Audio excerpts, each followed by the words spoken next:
কোনটি জীবন্ত তবু কখনো হেঁটে চলে না? বলো তো বন্ধুরা।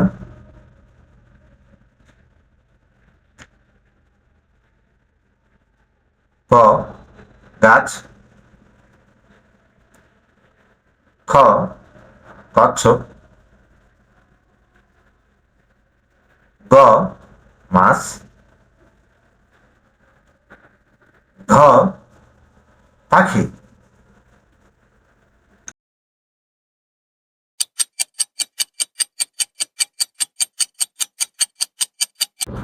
কোনটি জীবন্ত তবুও কখনো হেঁটে চলে না? এর সঠিক উত্তর হচ্ছে গাছ। এমন আরো জানা অজানা চমৎকার সাধারণ জ্ঞানের কুইজ পেতে চ্যানেলটির সাথেই থাকুন এবং সাবস্ক্রাইব করুন। ধন্যবাদ।